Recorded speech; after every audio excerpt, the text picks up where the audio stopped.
Et si la plus grande menace pour l'Europe ne venait ni de la Russie, ni de la Chine, mais de l'intérieur même de ses institutions? Dans un discours choc à la conférence de sécurité de Munich, le vice-président américain J.D. Vance a tiré la sonnette d'alarme. L'Europe serait en train de trahir ses propres valeurs démocratiques. Liberté d'expression muselée, censure rampante, manipulation médiatique, Vance dénonce une dérive inquiétante qui menace les fondements même de notre société. Mais que se cache-t-il vraiment derrière ces accusations? Et surtout, qui dit la vérité? Les États-Unis ou les élites européennes? Plongeons dans les faits pour démêler le vrai du faux. Lors de la conférence de sécurité de Munich en février 2025, J.D. Vance, le vice-président américain et bras droit de Donald Trump, a livré un discours percutant qui a secoué les élites européennes. Pendant près de 20 minutes, sans prompteur ni note, Vance a critiqué ce qu'il considère comme un recul alarmant des valeurs démocratiques en Europe. Selon lui, la menace la plus grave pour l'Europe ne vient pas de puissances extérieures comme la Russie ou la Chine, mais d'une dérive interne qui érode les libertés fondamentales. Vance a pointé du doigt la censure, devenue omniprésente dans la vie des Européens.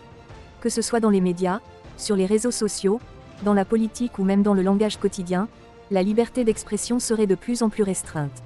Il a cité des exemples concrets, comme la réécriture de livres, le remontage de films, ou encore la modification du sens des mots pour les rendre politiquement corrects.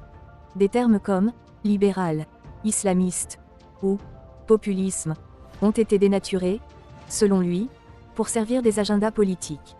Le vice-président a également évoqué la gestion de la crise sanitaire, où les voix critiques, notamment celles qui remettaient en question l'efficacité des vaccins ou la stratégie de vaccination massive, ont été systématiquement marginalisées. Les médias, souvent contrôlés par une poignée de milliardaires ou dépendant des subventions publiques, ont joué un rôle clé dans cette censure. Vance a rappelé que près d'un quart des chaînes de télévision privées en Europe sont détenues par des sociétés américaines, ce qui, selon lui, explique en partie la diffusion d'un discours uniforme et contrôlé. Mais la censure ne s'arrête pas aux médias. Vance a dénoncé le Digital Service Act (DSA), une régulation européenne qui, sous couvert de lutter contre la haine et la désinformation, criminalise les idées divergentes. Les plateformes sociales sont désormais tenues de modérer les contenus jugés déplacés, sous peine de lourdes amendes. Résultat, les débats contradictoires se raréfient, et les opinions minoritaires sont systématiquement censurées. Vance a cité des exemples frappants, comme l'interdiction des manifestations pro-climat ou pro-Gaza, officiellement pour des raisons de sécurité, mais en réalité pour étouffer les voix dissonantes. Le vice-président a également abordé la question des élections, en particulier le cas de la Roumanie, où les résultats de l'élection présidentielle de novembre 2024 ont été annulés sous prétexte de manipulation russe. Selon Vance, cette décision illustre une tendance inquiétante à ignorer le choix des électeurs lorsque les résultats ne conviennent pas aux élites en place.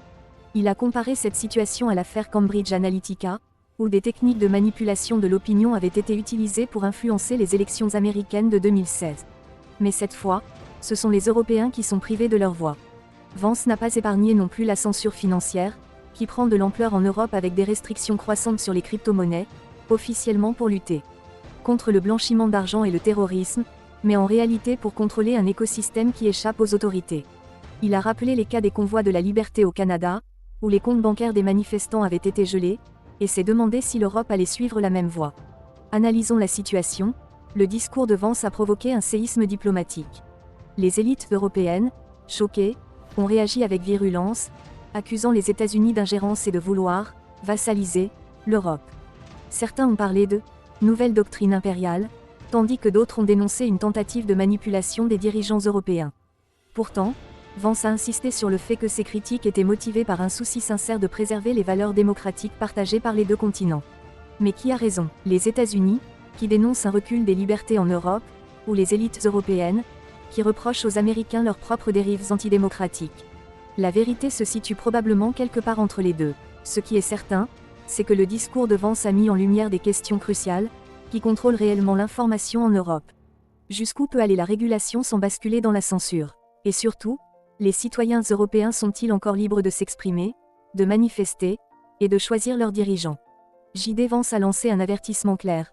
L'Europe doit revenir à ses fondamentaux démocratiques si elle veut éviter une fracture profonde avec ses citoyens. Selon lui, il est encore temps de renverser la vapeur, mais cela nécessite une volonté politique forte et un engagement sincère en faveur des libertés individuelles. Ce discours, bien que controversé, a le mérite de poser des questions essentielles sur l'avenir de la démocratie en Europe. Et vous, qu'en pensez-vous? L'Europe est-elle vraiment en train de perdre ses valeurs, Ou s'agit-il d'une manipulation américaine pour affaiblir le vieux continent? Partagez votre avis en commentaire, likez cette vidéo si elle vous a interpellé, et abonnez-vous pour ne rien manquer de nos analyses. Restez curieux, et à très bientôt sur Radar économique.